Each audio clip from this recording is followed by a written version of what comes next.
Madam Chair. Yes, ma'am. I see it now. Thank you. Excuse me.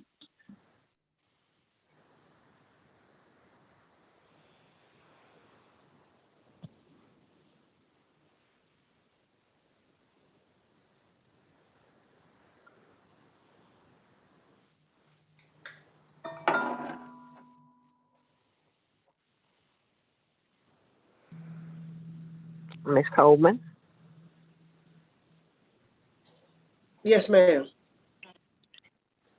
Is he unmuted? Mr. Carlton is unmuting him, Council Donald. Thank you so much. Thank you. Yes, ma'am. You're welcome.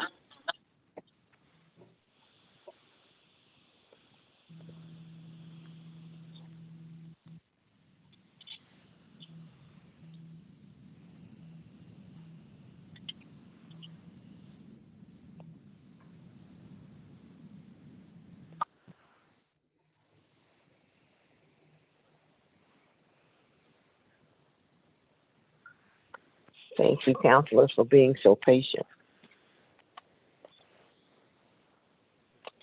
Councilor Donald. Yes, ma'am. Mr. Rick want to know where is he online? He's not in the building.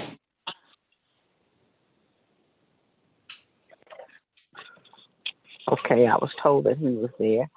Counselors, we'll have a silent word of He's prayer. not in the building. Is in here on the way. Counselors, we'll have a silent word of prayer, please. When we go to the master with prayer, please let us pray for the city of Bessemer, our sister cities, Jefferson County, the state of Alabama, these United States of America. A silent word of prayer, please.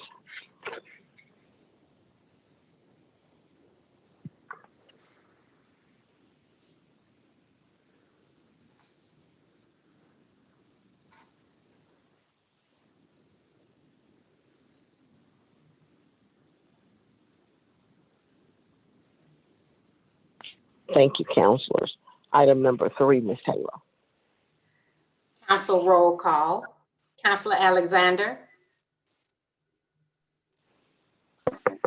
Present. Councilor Collier. Councilor Collier. I don't see him. Councilor Crusoe. Present. Councilor Marshall. Present. Councilor Thickpan. Present. Councilor Matthews. Present. Councilor Donald. Present. 6 present, 1 absent. You have a quorum. Item number 4, please. Approval of minutes from April the 20th, 2021.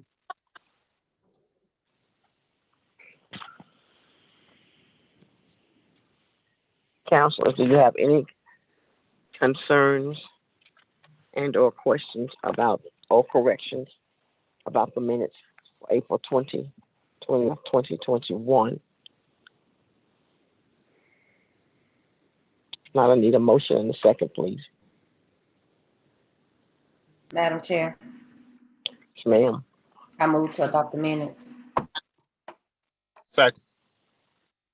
It's been properly moved and seconded that we will adopt the minutes for April the 20th, 2021. Roll call, Ms. Taylor. Councilor Alexander. Aye.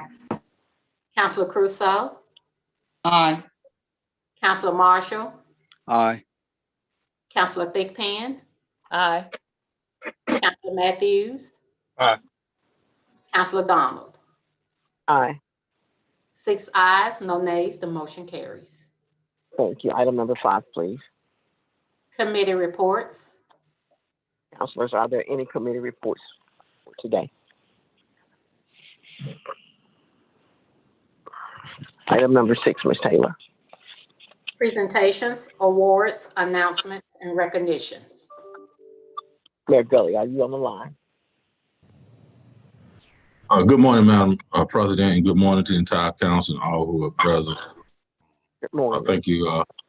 Thank you. I don't have anything at this time. Thank you. Thank you, sir. Item number 7, please. requesting Attorney General's opinion regarding AMIC. Counselor Matthews, I think that was you. Let me unmute myself. Thank you, Madam Chair. Yeah, Yes, I sir. know we had a discussion, and we can still discuss it in planning session next week, and if need be. But looking at the AMIC issue that we've been toiling over for quite some time, with different opinions. Looking at some of the court issues that they have, whether it's pandemic or just things that's not even moving in the courts. It may be to our, if we want to, we may consider an AG's opinion first, and then see how that goes, and then go to I guess get a judgment on the issue. But after thinking about it for quite some time, that's just a thought that I had. Yes, And sir. if we want to discuss it in planning session, that's fine with me and Def, but I think that's something we need to try to get off our plate in some fashion. I think Madam Chair. Just one moment, Councilor Marshall. Sure. I think the last time we spoke, the attorneys were supposed to have gotten together to get back with us, but we've not heard anything. And excuse me, you're absolutely right. We will place that on planning session for next week. Councilor Marshall. Thank you. We did discuss it, and we came to the conclusion, or I thought we had the agreement, that we would let the attorneys get together and then take it to court. I think even if you get an attorney general's opinion, it's going to still come down to whichever side does not prevail is going to want to go to court. So I don't think there's any way it's going to miss court. That's simply my opinion. But we can discuss it further, but that's my opinion. Thank you. Attorney Payton, are you on the line? Attorney Payton. Yes, ma'am. Did you and Attorney Harris ever get together and discuss this issue? Yes, ma'am.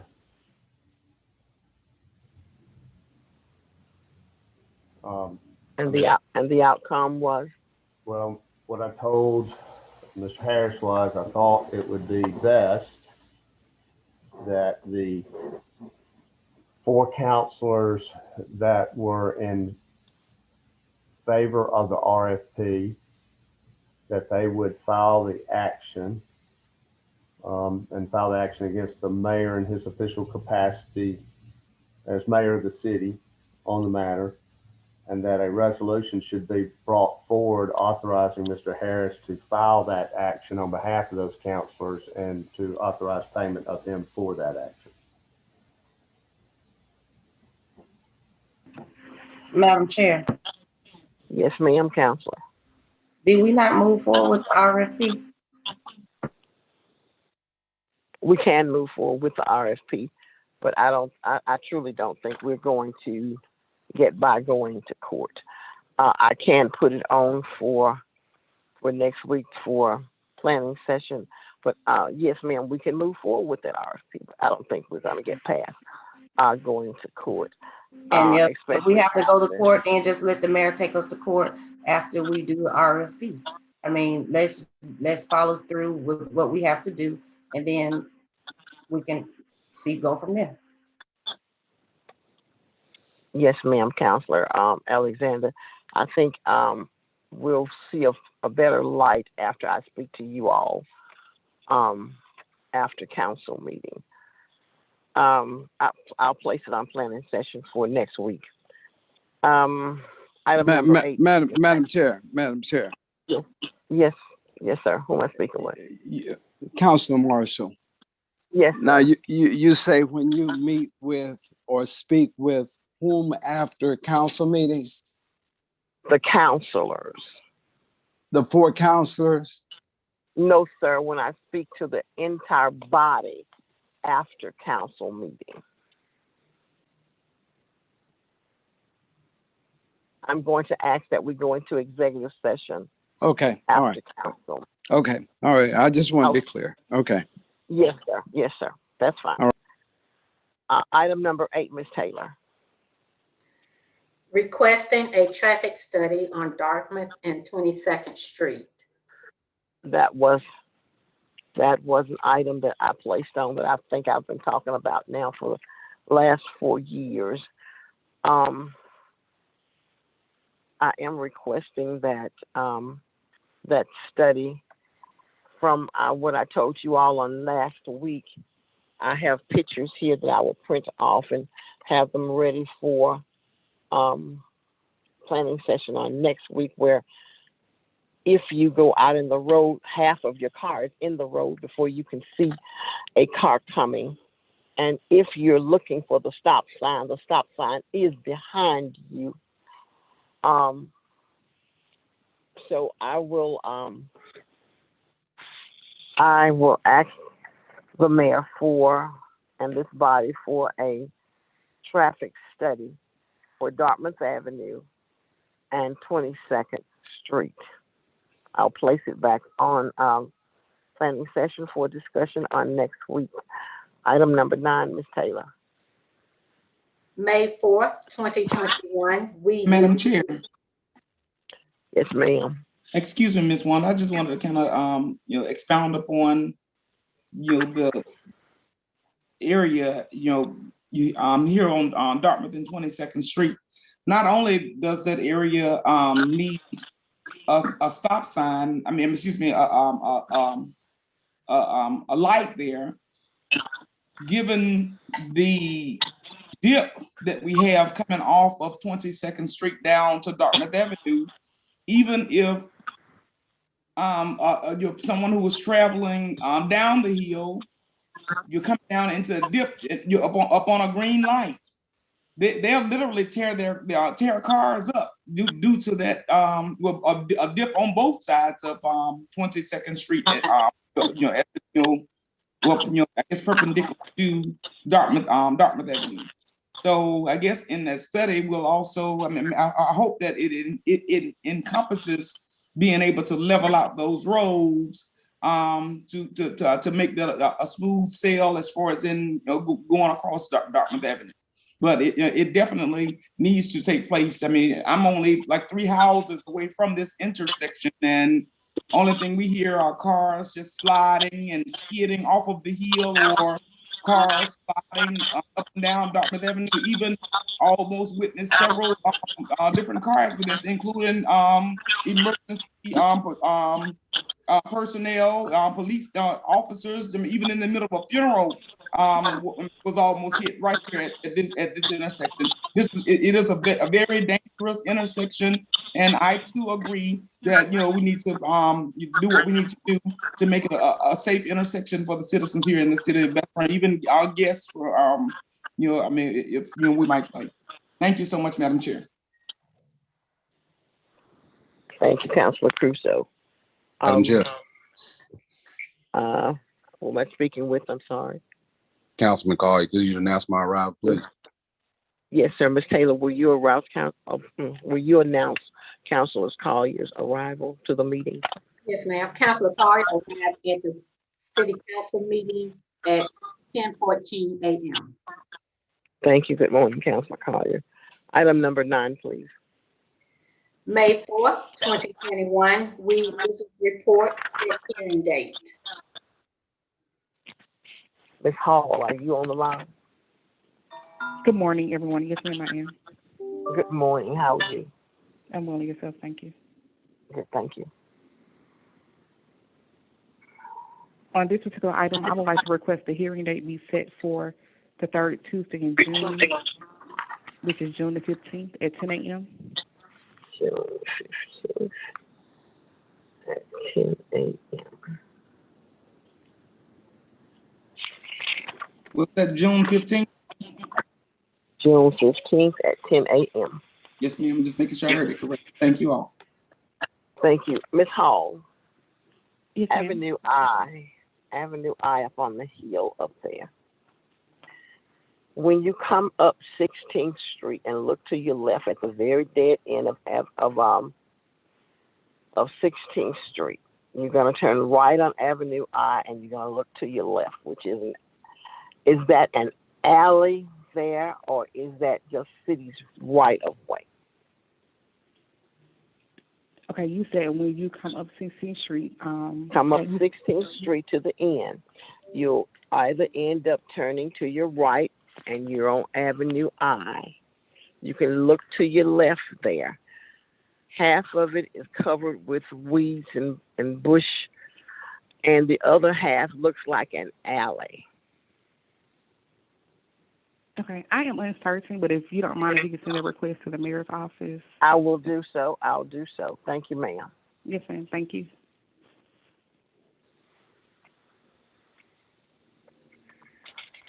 Item number 10, Ms. Taylor. Yes, we need a motion to, Yes, ma'am. Sorry. I need a motion, a second, and a roll call, please.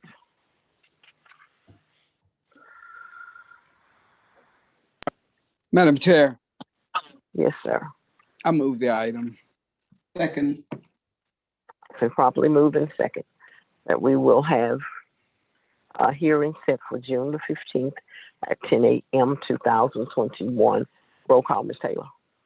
Councilor Alexander, Aye. Councilor Collier, Aye. Councilor Crusoe, Aye. Councilor Marshall, Aye. Councilor Thigpen, Aye. Councilor Matthews, Aye. Councilor Donald. Aye. 7 ayes, no nays, the motion carries. Thank you. Item number 10, please. Approval of cleaning service. Counselors, I had that put on. You know, we've been around and around with the cleaning services for the city hall here in the city of Bessemer.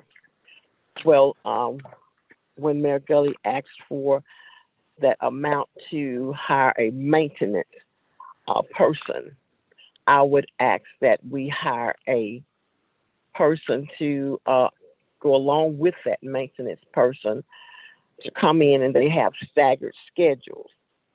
And in that hiring, we just use that extra funding for cleaning supplies. And that way they will be the city of Bessemer's employees. And we won't have to hear it's not in our contract and or I can't do it. That's not for me to do. The night shift is to do it, day shift or whichever. But if we would hire our own people working staggered shifts, I think that will be better for the city of Bessemer. Councilors? Madam Chair. Yes, sir. Now I hear you speaking about that, but I don't see any literature backing that up. Approval No, of, sir. No, sir. What I was going to do, bring it to you today and put it on the planning session to be discussed on next week. okay, because I'm a little bit, I'm kind of unclear on what you, okay, we can just speak about it next week. Okay. Madam Chair, Yes, sir. Councilor Marshall. you know, we did the RFP, sent it to the mayor, you know, got it back, sent it to the mayor sent it back to us. We've been messing with this for 3 months or so. Yeah, we need to, I don't know if we need to even send out another RFP. I don't know, but we'll discuss it Tuesday. Thank you. Thank you, sir. Madam President, Yes, sir, Mayor Gully. obviously this is the first that I'm hearing and stuff of this, but it's highly unlikely and so that one person, a staggered person, can clean this entire building from every office, 3 floors. So I would say definitely let's look at the whole scenario here and not make a hasty decision like that, because one person couldn't clean and so this entire building. And wax floors and strip floors down and things of that nature. I think that would be an impossibility. I didn't say one person could do it, Mayor Gully. There's only one person there in the daytime there now. And there's 2 that come in part-time in the evening. Well, when I'm passing there, when I'm seeing them there, I see them at the front desk. When I take the time and come in, I see them at the front desk. When I go around and come back around, I see them at the front desk. So that's fine, Mayor Gully. We'll put it on planning session because I just thought we'll discuss that on Tuesday instead of bringing in a cleaning company. We could just use our own personnel or hire our own personnel. And that was just a thought to bring to you all on today. And we'll discuss it in detail on Tuesday.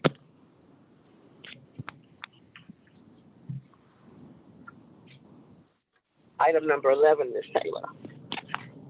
A resolution authorizing payment to EEFS Company PC for February 2021 invoices. Counselors, you saw your invoices. Are there any concerns and or questions about your invoices?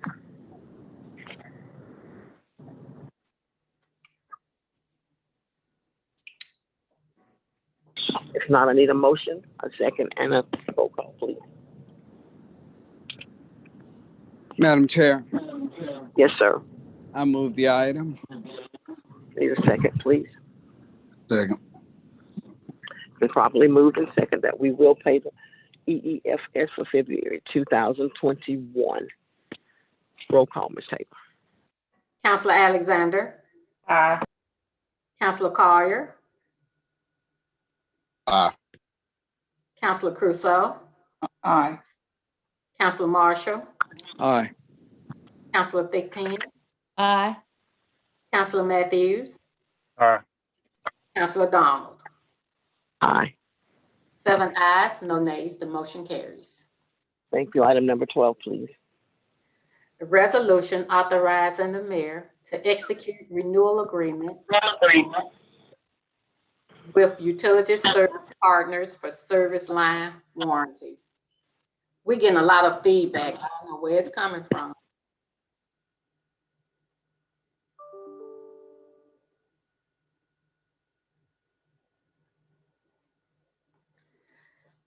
But should I read that item again, Councilor Donald? Please do.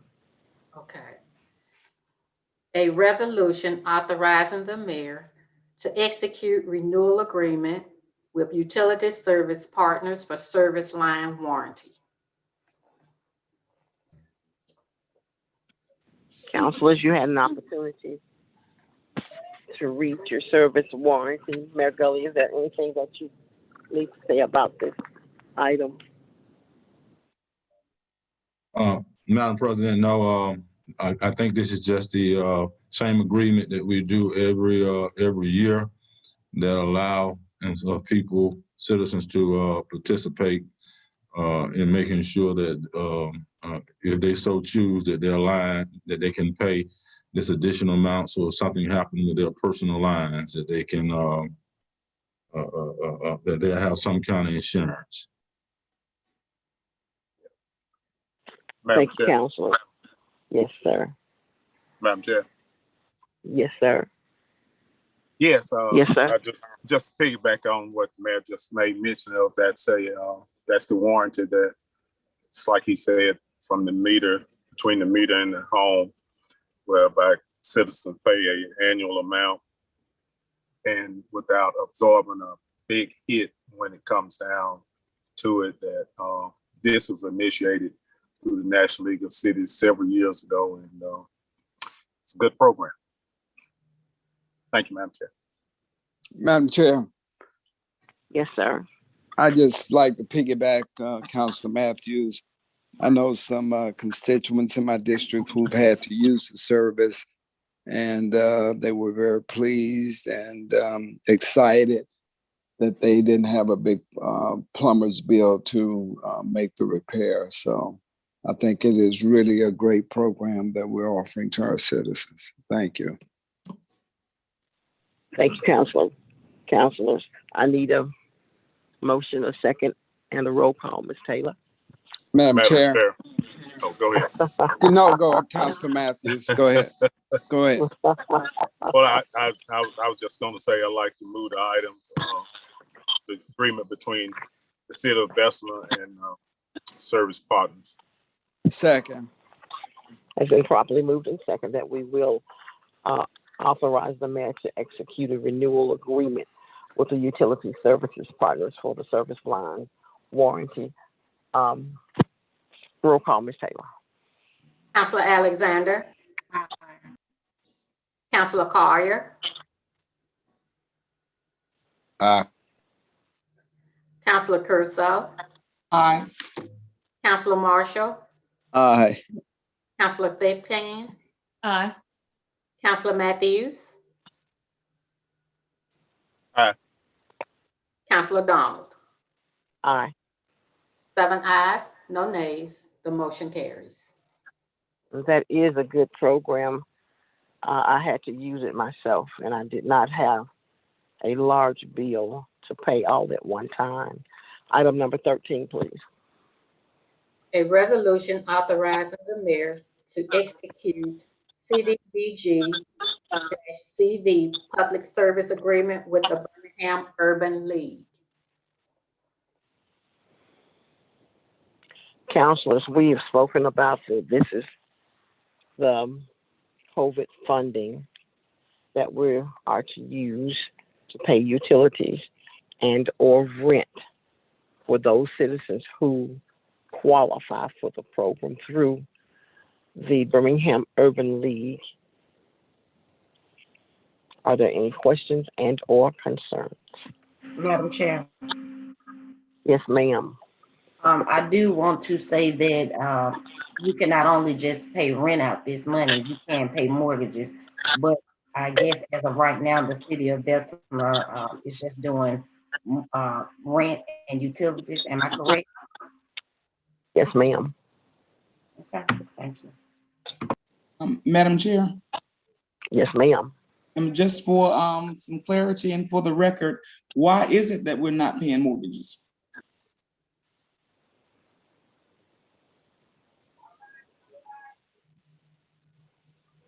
Madam President, Ms. Chan, Okay. Attorney Payton. the document with the Urban League does allow payments for mortgage payments. Madam Okay, President. so Madam President, I'm gonna let Terrain speak and stuff to that. The issue and stuff was not that we couldn't pay mortgages out of it. It was the fact and stuff of we only were dealing and stuff with $200,000 and stuff dollars, and and that would only and stuff go a certain to a certain distance. So the position was to pay utilities and rental assistance. So let him speak to that and stuff a little bit. But 200,000 is only going to go so far. and I mean, and I totally agree as far as in how far 200,000 will go. But even with that amount being what it is, I think it's a disservice to homeowners who have been affected by COVID to be exempt from some type of assistance because they have a mortgage rather than rent. The thing is, we can't spend any more than what we have. let's just make sure that, I mean, whomever qualifies for it, that they get the assistance. And when the money is depleted, it is depleted. You know, I mean, what kind of justification or explanation will we have for a senior, I mean, for a citizen who own their home and lack being able to get have access to these funds versus it being wide open for someone who you know, who is a renter.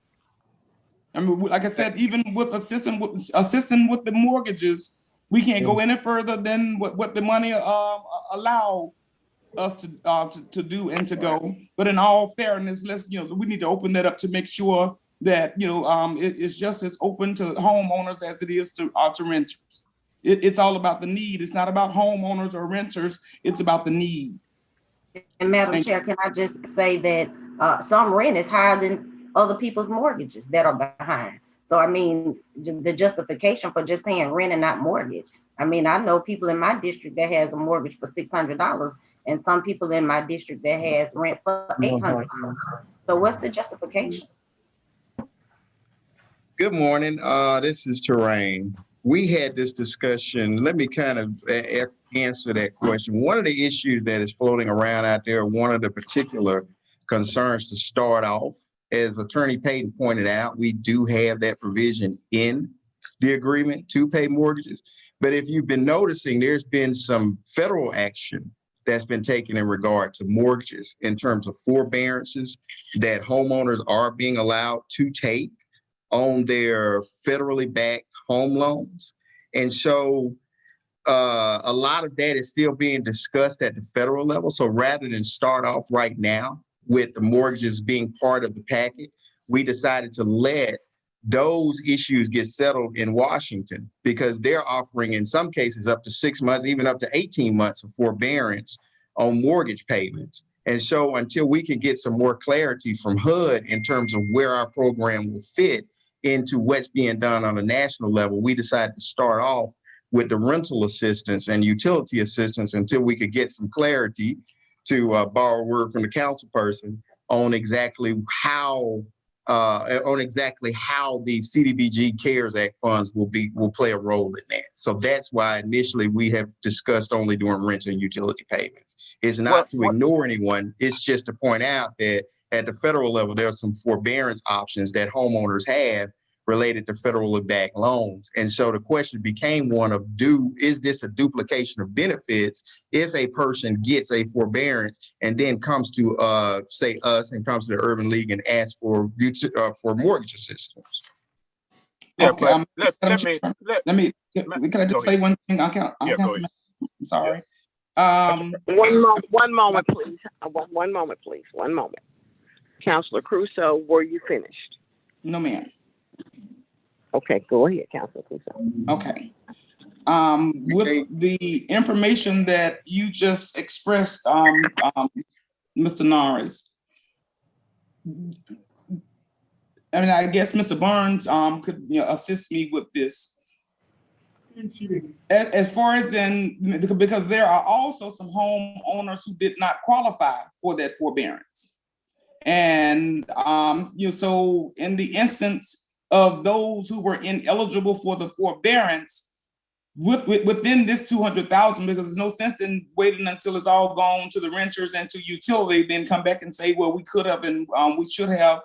What, you know, I guess, what do we have in place to be able to identify, like I said, you know, with this being Mr. You know, more so what Mr. Barnes deals with every day, I would guess I would really prefer my answer from him concerning this. Do we have anything in place where we can look and see, or to determine those who have received federal assistance through the forbearance programs or any other type COVID release program, as far as their mortgages, as it concerns to a mortgage? And if they haven't received any other type of assistance, they too be accessible, eligible for these funds that we're providing to Urban League to assist the citizens here in the city of Bessemer. Good morning, Councilor Crusoe, and to your colleagues and Mayor Gully. So if I understand the question, it's, are we able to clearly identify if a homeowner has received federal assistance or not. And in the event they have not, then look at a process that would then certify them for these funds. The answer is yes. We can, through the homeowner self-attestment, as well as with the mortgage itself, can check to see if a forbearance has been granted. And so, yes, we can distinguish the difference if there's federal aid that has been received. Okay. Okay. Thank you, Madam Chair. Thank you, Mr. Barnes and Mayor Gully, Terrain. Thank you. Thank you all. Was that Councilor Matthews? Yes, and I was trying to understand the we part of Mr. Norris's statements that he was making. I mean, and I guess that's my first question. Who's the we? Because it's this council's determination to do whatever we see fit when it comes down to this. And if it's not brought to us to say, let's do this or let's not do that, that's where it needs to come to, rather than somebody else or he or Mr. Norris, the mayor, or whoever, or Mr. Barnes. It doesn't matter. It doesn't, it's not just a matter, it's us collectively. Now, I think rather than saying what we done, is you to say, I brought this to you all, and then we make that determination. No one outside of these 7-member council is to vote on these finances. So I wanted to make that point. And I did hear Attorney Payton said that it's in the document. So if it's in the document, then the Urban League will make a determination on how that money will be utilized. And I think if that part is done, and if anybody have any comments about what I said about we make that determination, you can, I'll be glad to hear that. But other than that, that's all I have, Madam Chair. Madam Chair. Madam Chair. Councilor Crusoe. Okay, I'll say this and I'll be out of the way. As Attorney Payton did mention, as far as in that the mortgage, the assistance with mortgages is included in this paperwork. With this resolution, can we make sure that it specifies mortgage assistance, for those who, I guess worded whichever way that it needs to be worded, for those who are eligible and has not, gotten any other federal assistance, with forbearances or any other type, federal, like I said, federal assistance with the mortgages to make sure that they're not double dipping in federal programs. If we possibly can make sure that our resolution reflects that, but also make sure that it's open to those who have a mortgage, and make sure that it's open to those who are eligible for this assistance. Thank you so much, Madam Chair. Madam Chair.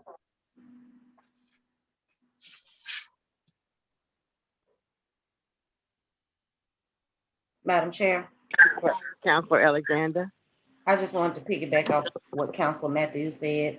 I don't know who we is because I haven't been in a meeting, and I haven't agreed to just pay utilities and rental assistance. That was one of my biggest things is mortgages, because we do have a lot of homeowners in the city of Bessemer that were affected by COVID. So thank you, Mr. Barnes, for coming, and thank you for being able to identify those things once we put that in the resolution. Thank you. And I know those homeowners will be happy. Thank you. Madam President, let me clarify something. When we speak in terms and so forth, we were speaking in terms of federal guidelines and stuff that this administration has to go by. So that's not necessarily the case when you say when you're dealing in stuff with federal dollars and someone else federal money. We're not speaking in terms of decisions made and stuff by quote unquote we. Of course, we know after and stuff the federal money is sent down, that's the purpose of sitting here putting an agreement and stuff together and stuff with you all right now. But and so when we're speaking in terms of what we can and cannot do, we're going by federal guidelines. Thank you. Madam Chair. Yes, sir. Councilor Collier. Yes, ma'am. The way he's saying, excuse my voice, the way he's saying he's going to identify the people with the mortgages. Can we get some of that in writing? Can we discuss it in planning session? You know, we don't have anything in front of us showing how he's going to identify the people with mortgages. And the second statement is, this information was told to us a few months ago, with the exception of Councilwoman Alexander. She was the only person bringing up mortgages, but, no other council person, had anything to say when utilities was brought up, utilities and rent. But if we can get him to put something on paper showing us how he's going to identify instead of just saying, hey, vote it in today and let's go through with it, it makes more sense to show us how he's going to do it, how his system is set up. Thank you. Madam Chair. Councilor, one moment, Councilor Collier. That's the same thing as Mayor Gully just said, federal guidelines. And that is, Mr. Barnes, is that not federal guidelines will allow you to go in and see who did get mortgage assistance and who did not. Is that correct? Yes, Madam President. As a matter of fact, let me just be clear on how the program will be administered. So we are mandated to ensure no duplication of funds. And so I know that it may be the city's pleasure if they want to add that language, but protected by these federal dollars and the guidelines.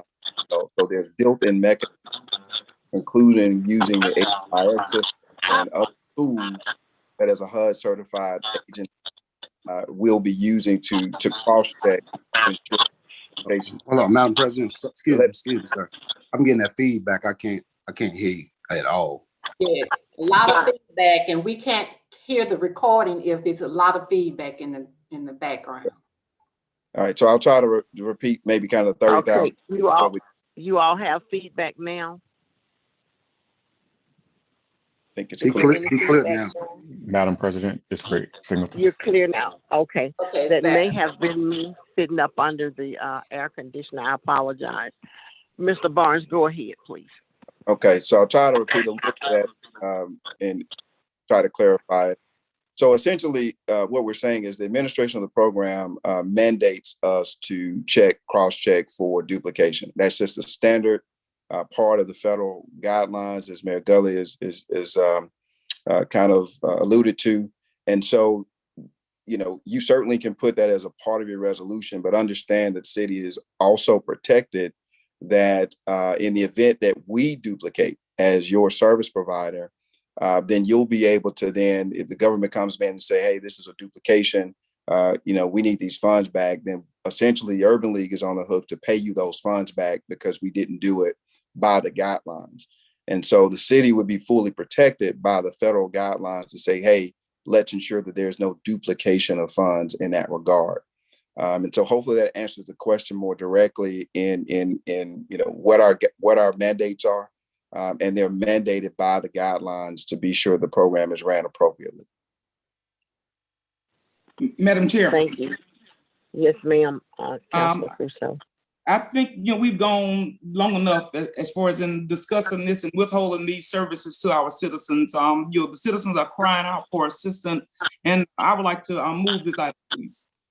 Second. I need a second, please. Has been properly moved and second that a resolution authorizing the mayor to execute a CDBG CV public service agreement with the Birmingham Urban League. Roll call, Ms. Taylor. Councilor Alexander. Aye. Councilor Collier. Aye. Councilor Crusoe. Aye. Councilor Marshall. Aye. Councilor Thigpen. Aye. Councilor Matthews. Aye. Councilor Donald.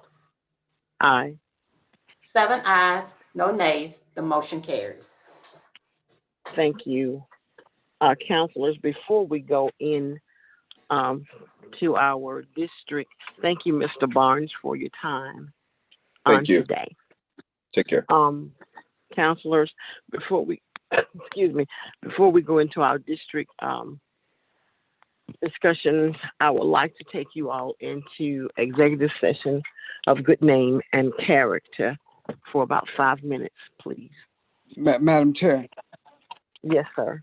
are we not going to do 14 before we do that? Yes, sir, we can do 14. Ms. Taylor, Okay. item number 14, please. Yes, ma'am. A resolution extending use of the Bessemer Civic Center by Bessemer Municipal Court.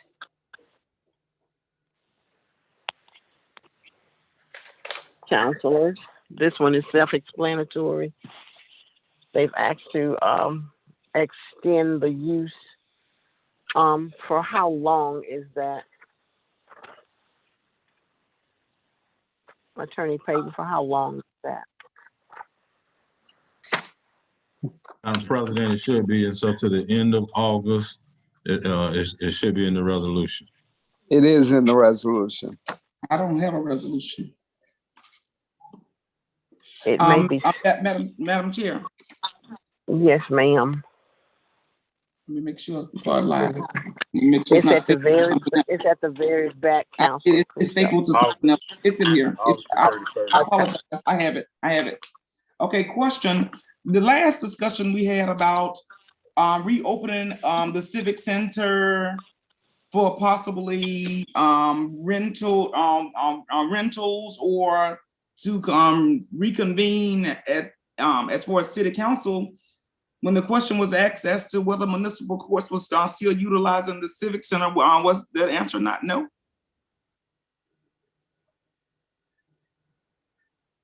Hello? If you're asking me, I've never said that they were not utilizing this of the Civic Center. Okay, well, yes, sir. I mean, I didn't always direct that question to you. okay. And No generally, problem. is anyone else that y'all recall the answer being no, that municipal courts was not using the Civic Center?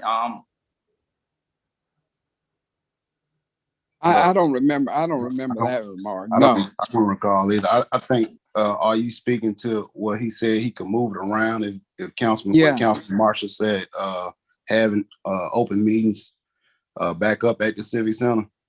And he I said, remember him saying that the calendar for May had been cleared, and we were asking about municipal courts being held. And I know with municipal courts being on Tuesday, City Council being on Tuesday, that would have been a conflict. But it may be something that I misunderstood. That was my reason for asking it now for clarity. But I was under the impression that that it was said that we were not having municipal courts at the Civic Center any longer. Yeah, I mean, are we still being compensated through the CARES Act funds, through with the municipal court, or we're just allowing them to just use the Civic Center now? Madam Chair. Councilor Crusoe, who were you asking? I mean, whoever has the answer right there. Attorney Payton? I don't know if they're paying or not. I mean, they were paying prior to even the COVID funds being approved. The municipal court was paying funds over to the general fund. So I don't know if they are still now or not. The COVID funds were used for reimbursement. I mean, that was part of the reimbursement request, but that went into the general fund. So. Well, I mean, it wasn't so much as the just the reimbursement. We were being told that the municipal courts was utilizing the Civic Center at $1,200, a special rate that we had come up with to allow them to rent the Bessemer Civic Center. So it wasn't just for the for the reimbursement. It was for every day that they were in the Civic Center that we were being compensated $1,200. Is the understanding that I had. So you're saying that municipal courts are utilizing the Bessemer Civic Center for free after expending all of the COVID CARES Act money for the same purpose at $1,200 a day. No, ma'am, that's not what I'm saying. I'm saying exactly what you said, that you authorized municipal. You said that's not what you're saying, and you turn around and say you stand what I said. Now, which are you saying? One moment, Councilor Crusoe, allow him to finish Allow him to finish, Councilor Crusoe, and then you can ask the question. Go ahead, Attorney Payton. All right.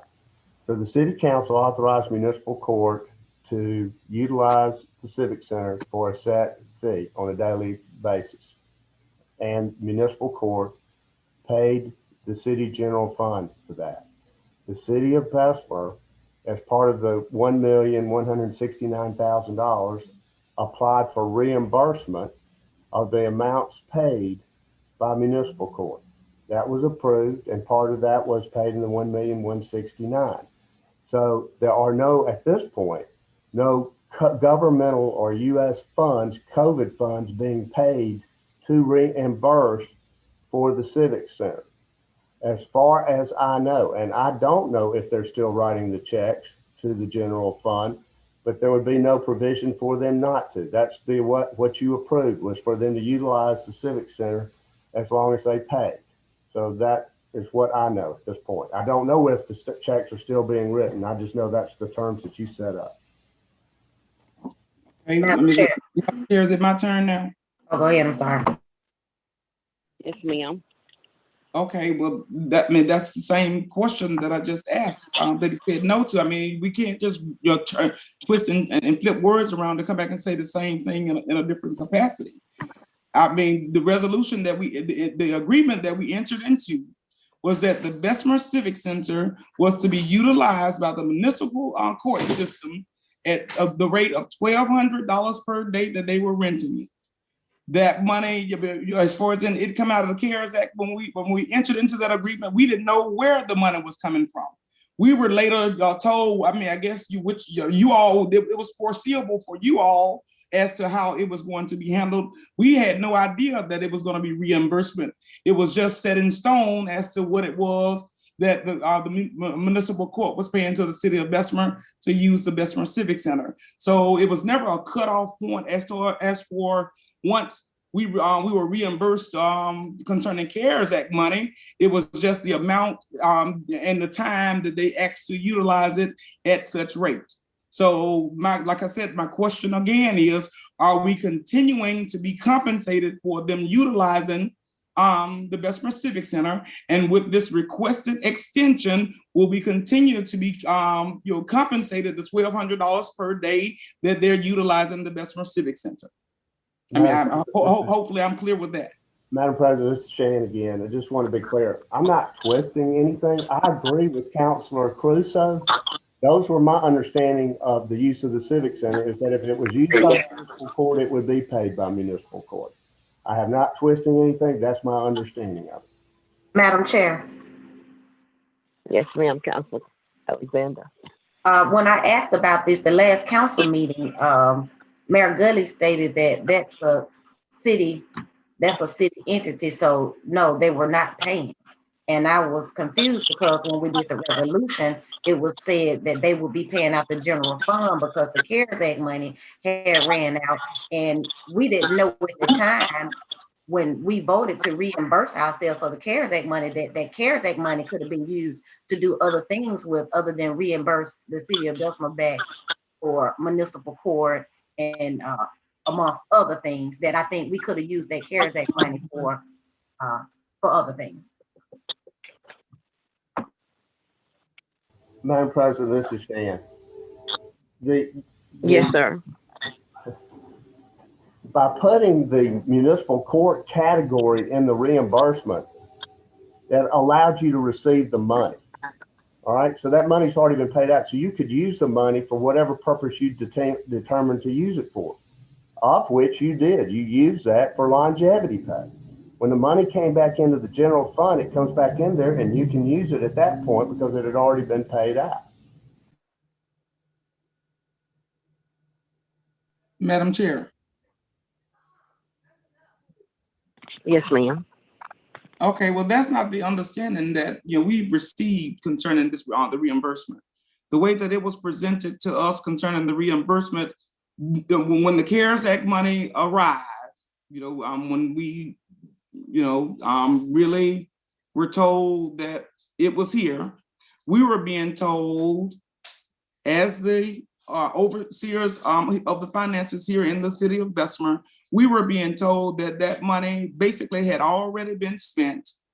It was going into for reimbursement in general fund. So we didn't have a dog in the fight as far as in the decision-making process on how the money was being utilized. I recall a stack of receipts being given to us saying the expenses that had taken place throughout the different entities throughout the city of Bessemer. But no, we were never in a position to make the decision, the ultimate or the initial decisions as to how that COVID CARES Act money was being spent.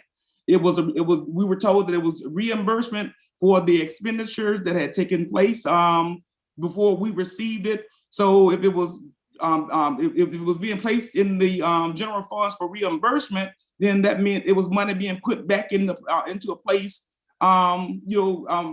previously, but we never had like I said, in a part of the decision-making process with this CARES Act money. I mean, unless I just misunderstood what you said, Attorney Payton, I'm not clear on that. All right, That's Madam the understanding I had. Madam President. Yes, sir, go ahead. All right. The $1,169,000 was spent by the city prior to receiving the COVID money. It was used for the items that we listed in the request to the county. The county then reimbursed the city for those items that had been paid out. When you received that $1,169,000, which was reimbursement for items that had been spent, the council then decided, although it had spent some of that had spent that money before, to take whatever portion that was, I think it was about $800,000 or $600,000 or $800,000, and pay out longevity pay. But that isn't just newfound money. That COVID money was for reimbursement of funds that had previously been spent. Madam Chair, I mean, I'm gonna make this statement and I'll be done with it. Yes, Madam ma'am. Chair, okay. I mean, the clarity and the statement that I'm making concerning the CARES Act money. I mean, we're both saying it the same thing different ways. But the point that I'm making, when it all boils down, as a council, we were continuously asking, has the money been received yet? Have we received the money yet? Has the money arrived? No, it's not here. No, it's not here. No, it's not here. But even with the expenses or the expenditures that were taking place throughout the city to prepare us or to help, I guess, protect us or to combat the corona virus or COVID-19, whichever way we want to term it. We weren't, I mean, I don't know about the other counselors, but I wasn't with an understanding that the money that was being spent was going to be, I mean, like I said, turn around what we, first of all, at one point we didn't even know that assistance was on the way. So this is something that as a city we would have had to do anyway for just good cause, and doing the necessary, taking the necessary precautionary measures to protect both our staff and the citizens here in the city of Bessemer. So, like I said, when the money was received here, it was, like I said, put into the general fund, saying that we were reimbursing ourselves for money that we had already spent. So again, I say, we weren't ahead of the wagon when it came to CARES Act money, as far as in deciding as to how that money was going to be utilized. And I mean, there's no sense in my keep saying the same thing a different way every time. That's just my point concerning that. Thank you, Madam Chair. Counselor Alexander. I think what Councilor Crusoe is saying, and I'm gonna say it my way. When we were told about the CARES Act money, we wasn't told as a council what we could specifically use it for. All we were told was it was for reimbursement money. We wasn't told that we could pay utilities or mortgages or rental assistance out the first drop. That's why in that last 3 council meetings ago, I asked, is this the first batch of CARES Act money? And Mayor Gully stated, no, it's not the first batch. So she's saying that we wasn't properly informed of what all the uses of the money could be used for. They just dropped it in our lap and said, hey, you know, we spent this amount of money and this is the only thing we could do with it is reimburse ourselves. We wasn't told, hey, it's a list of these items that you could do to with this CARES Act money. We were just told, hey, this is set in stone. This is all we can do with this money. We fought for that longevity pay. We did. If we didn't fight for that longevity pay, the officers, the fire department and the officers and the first responders and the city employees would have never got that longevity pay. It would have went to reimbursing the city again as well. So again, I'm saying we wasn't told specifically what we could use that money for, because if we were told that we could pay utilities, mortgages, and rent back then when we first got that $1 million, we would have been paying rent and utilities and doing other things as opposed to paying ourselves back in the general fund when we're saying now that the civic center is not paying the $1,200 and we paid this and they paid $130,000 out of that money to the civic center from the CARES Act fund. And that money could have clearly went to utility assistance. And we arguing about $200,000 as opposed to $1.9 million. I mean, $1.2 million that we got in the past. Madam President. Yes, sir, Mayor. All of that is incorrect. The federal government, when that $1.16 million was sent down from the federal government, it was sent down with a strict guidelines of what it could and could not be used and so forth. The reimbursement was what that pot of money that went to the county and so was from the federal government to the state to the county with certain regulations of what that money could be used for at that particular time. That money could only be used and so for specific CARES Act reimbursement items, period. So no, at that particular time, you couldn't take the money and pay on a mortgage. You couldn't take the money and do utility assistance. You couldn't take the money. The specific money came straight to the city of Bessemer to be utilized and so just for CARES Act reimbursement that the city had dispersed as a result of the CARES Act.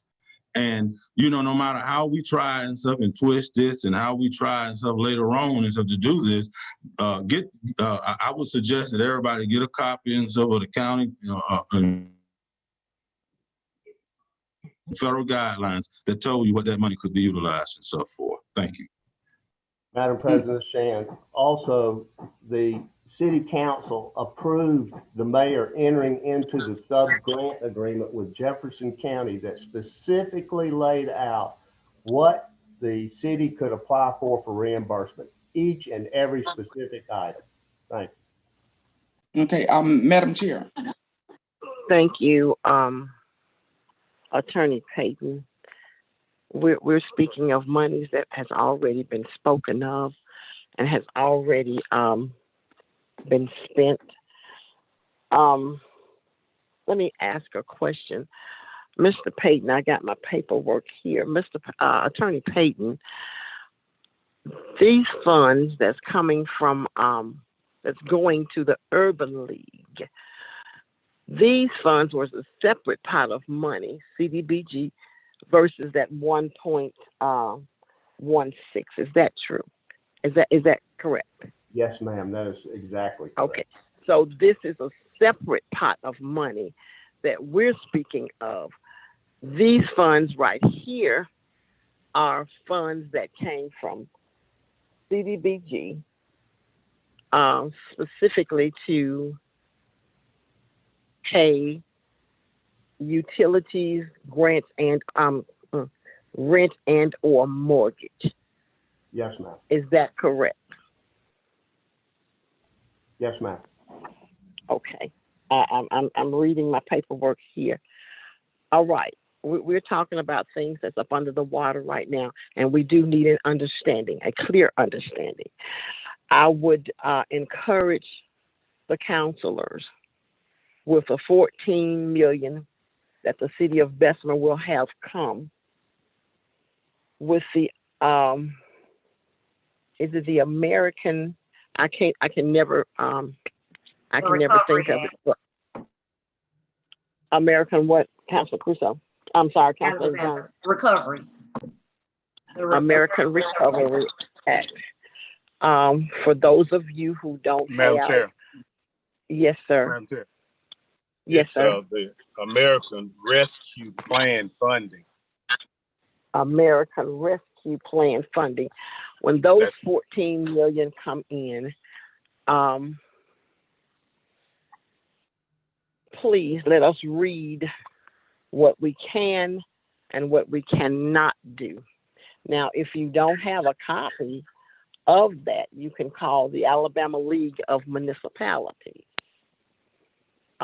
to inquire about a copy of what can and cannot, what those funds can and cannot be used for. We want to make the best decisions for these funds when we get them. And I'm told they will be here maybe mid month and or the end of the month. Not saying specifically mid-month, not saying specifically the end of the month, but between there, those funds will come down for the city of Bessemer. And I would suggest the council, mayor, and the attorneys sit down and let us see what we can better do with these fundings, not just commercially, but in our residential areas as well. So with that being said, is there a motion? Who am I speaking with? That was Councilor Crusoe. Okay. I guess we can go ahead and well, I just want to just say, would mostly ask a question, and then we can vote as far as in whether we're extending to making the extension for the civic center or what have you. My question, I guess, would be back to Attorney Payton, or well, I guess he probably I guess be more privy to the answer. As far as in with the the funds, the 14 million that we are awaiting now. My question is, have we accrued any other expenses that we're waiting to be to utilize this money for reimbursement, or when this we're coming in with a clean slate as far as in run it by the council, as far as in with the expenses that or I guess whatever services that'll be provided out of those funds.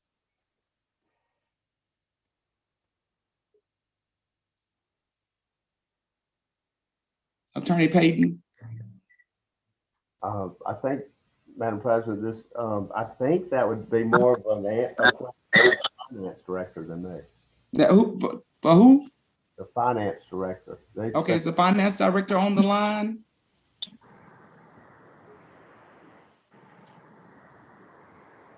Well, yes, ma'am, I'm here, but I didn't quite catch the question. I'm sorry. No problem. My question is, with the 14 million that we are waiting to come in as we speak, have we made any type expenses towards that money that that we're waiting to reimburse upon, or are we once this money we're coming in with a clean slate for it to be voted upon or decided upon by the council the way that it should. Right. To my knowledge, no decisions have been made on those expenditures, and they should be brought before you to make decisions on those expenditures. Okay, so right now we don't have a list of items that we're waiting to reimburse out of this money once we receive it? Yes, ma'am, that's my understanding. You saying, yes, ma'am, we do, or yeah, ma'am, we do not have a list? Okay, thank you. No, ma'am, we do not. Yes, ma'am. Thank you so much for your time. Thank you, Madam Chair. Madam President, Madam Chair. Yes, sir. No, I don't anticipate, I would agree with Ms. Pryor. No, I don't anticipate us having any any reimbursable invoices, but that 14.1 million for the record will come with its own set of limitations from the federal government. So, you know, until we get that money in hand and find out what kind of limitations or what type of stipulations that the federal government have on those particular funds, it's impossible for us to tell what we will be able to do and stuff with that money and stuff anyway until it gets here and those guidelines, those federal guidelines come with it. Thank you. Thank you, Mayor Girl. I think I Madam did Chair. say that. Yes, sir, Councilor Matthews. As you alluded to earlier, the American Rescue Plan. Yes, sir. Those guidelines, the entire PowerPoint presentation has been given to the Board of Directors of the National League of Cities and the Executive Committee of the National League of Cities. And yes, sir. That PowerPoint presentation is available, and it has all of the guidelines in there for state, tribal, local government, and new capital fund. So, I mean, it's the eligible expenditures are in that document. And if anyone needs that document, we'll pass it on to them. It's a point blank PowerPoint presentation that was provided by the Treasury Department, the National League of Cities, and handed down to all the cities for all the cities to take a look at. So anyone who wants it, we can make it available to them. Thank you, Madam Chair. Thank you, Councilor Matthews. If you want it, you can get it now, and you can look at it, read it, and digest it. I think you're going to be pleased. I truly think that you're going to be pleased. I need a motion, a second, and roll call, please. Yes, sir. Before we move on the motion, in an earlier statement, I can't remember who it was. One of the council people, they said we wasn't told about the money that came in. We were actually told by the mayor, I think it was sometime after the holiday, we were previously told that the money was there, and he cleared it up that the money was not in hand. Told us when we got it. We went over everything, went over all the itemized statements. We voted on it. We passed the resolution. Thank you, Councilor Collier. I need need a motion, a second, and roll call, please. Whether or not we are extending the use of the Civic Center to municipal. Okay, but in making this motion, I'm sure that did we ever get an answer? Did we say that we are being compensated, or is this free of charge with this extension? I think if I heard Attorney Payton correctly, he did state that he was saying the same thing that you were saying, that the resolution did state that this will be paid for the municipal court to use. Okay. Madam Chair. Item has already been moved. Okay, well, I mean, as far as at the cost of $1,200 per day. Madam President, this is Shan. The resolution states at the Civic Center standard rental rate. So whatever that rental rate is, if it's $1,200 a day or whatever it is, that's what will be paid for the use of the Civic Center by municipal court. Madam Chair, Yes, Madam sir. Chair, Yes, sir. that's why I always know that our members are not reading their documents. Some of the questions that come up are right in the resolutions. We have a motion on the floor, Madam Chair. Madam Chair. We have a motion on the floor, Madam Chair. We need to dispose of it. We need to do something with it.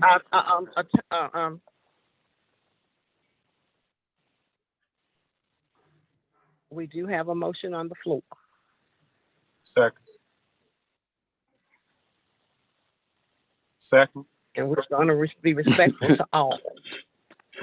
Absolutely, but Madam Chair. Councilor Crusoe. Just to kind of respond, Councilor Marshall, it's not. Can we respond after we do? After we do get our motion done, our vote done. Yes, ma'am. Okay. It has been properly motioned and seconded that we will extend the use of the Bessemer Civic Center to the municipal court from May the 3rd until August the 31st, 2021. Roll call, Ms. Taylor. Councilor Alexander. Aye. Councilor Collier. Aye. Councilor Crusoe. Aye. Councilor Marshall. Aye. Councilor Thigpen. Aye. Councilor Matthews. Aye. Councilor Donald. Aye. 7 ayes, no nays, the motion carries. Okay, Councilor. Crusoe. Councilor Crusoe, you're. Yes, ma'am. You were saying. Yes, ma'am. As far as with the statement that Councilor Marshall just made, as far as with some of the councils not reading their packets or not reading their information, I mean, I've read my information concerning this packet.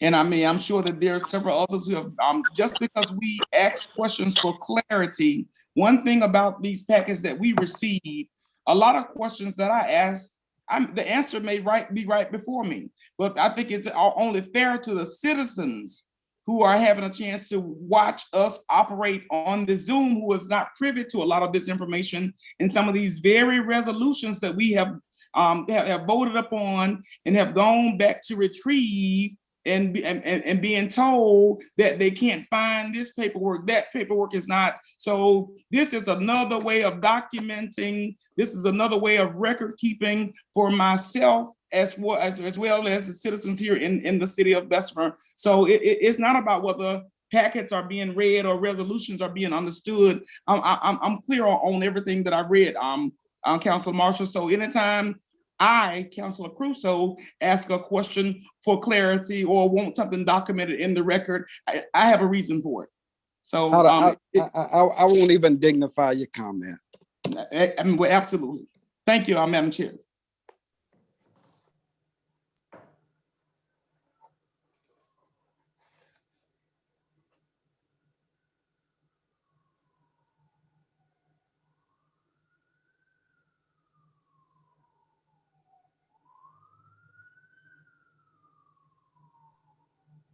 Madam Chair, are we still going to executive session or are we doing the? I'm asking Attorney Payton now. I'm sorry you all couldn't hear me. Attorney Payton, you can do your speech now, and then Ms. Taylor and Mr. Singleton will get together and make sure everyone else is off the line. All right, so Madam President, it's my understanding that you want to go into executive session to discuss the good name and character of an individual. Is that correct? That is correct.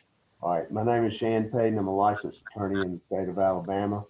It's my opinion that you do have the right, the city council does have the right to go into executive session to discuss the good name and character of an individual.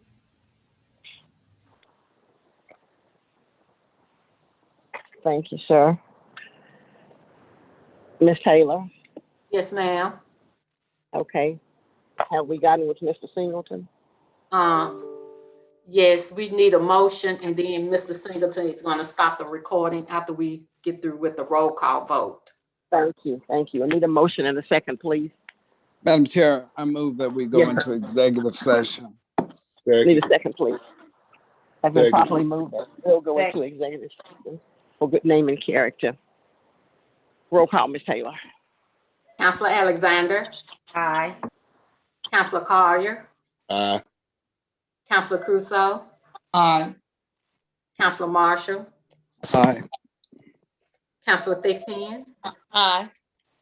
Counselor Matthews, Aye. Counselor Donald. Aye. 7 ayes, no nays, the motion carries.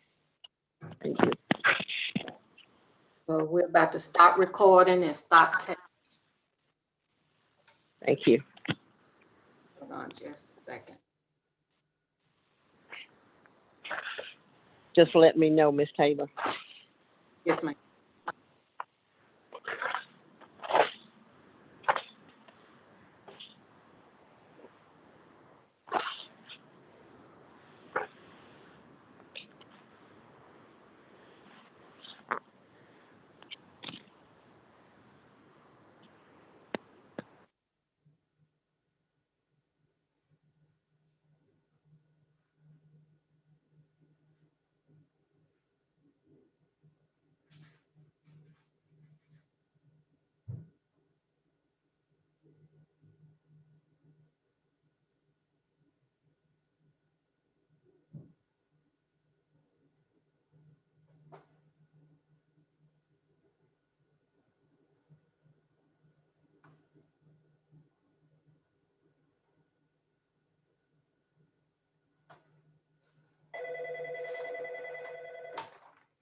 Mr. Singleton. Read.